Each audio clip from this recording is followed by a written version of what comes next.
This is a bun, and this is also a bun. But this is a real one. And it got better, because this month alone, Bun.js shipped not one, but two updates, version 1.2.20 and 1.2.21. We've got a new bun.lock file, a huge update to bun test, a 40 times faster AbortSignal timeout, and a bunch of bug fixes and performance improvements. All of that will be covered in today's video.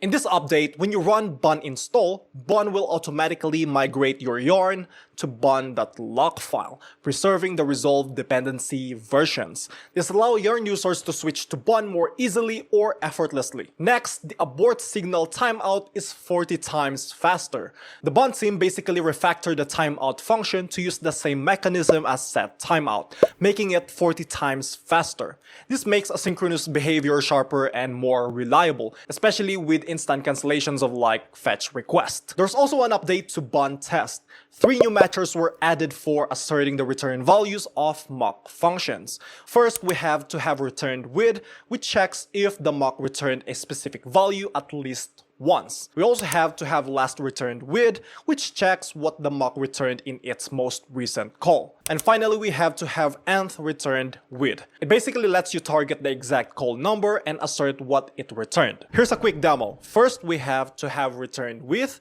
Here, I've got a mock function that returned an object or returns an object. We just call it once and then use expect to check if it ever returned this object right here. If it tried this, it's going to pass because we have this object. This is going to be very useful when you just want to confirm a value that it returned at least once, no matter which call. Next one, we have to have last returned with. This mock function returns a string based on the input. We call it twice, as you can see right over here. We have once with 1 and once with 2. The expectation checks the last return value, and here it should return or it should be call 2. This is perfect when you only care about the recent call. And finally, we have to have nth returned with. In this demo, the function multiplies the input by 10. We call it 3 times with 1, 2, and 3. The matcher lets us target the exact call number. So in this case, the second call should have returned 20. So with all of this, your mock function assertions can now be very precise, whether you want to check any call, the last call, or the specific end call. The next update is the unified SQL support or SQL support, however you pronounce it. Imagine fighting in the comments below. It's SQL, it's SQL, it's SQL.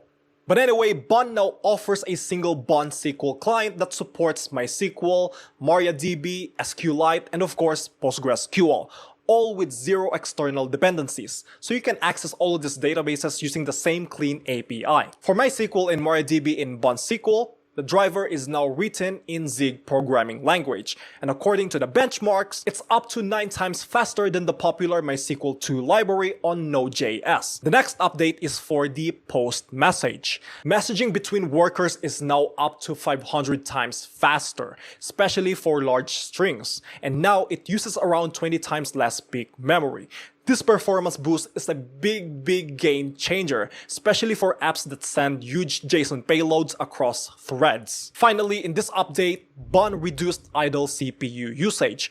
Previously, Bun server would update the cache date header for HTTP responses every second, which obviously use a tiny bit of CPU and would also trigger context switches even when the server is idle. But in this update, the timer is only active when there are in-flight requests, and when the server is idle, Bun's process will actually sleep and not use CPU resources. And you can see here that there is a huge difference between version 1.2.19, 1.2.20, and 21. It went from 2 seconds to 0.02 seconds. That is crazy. The next update is Bun finally supports native YAML.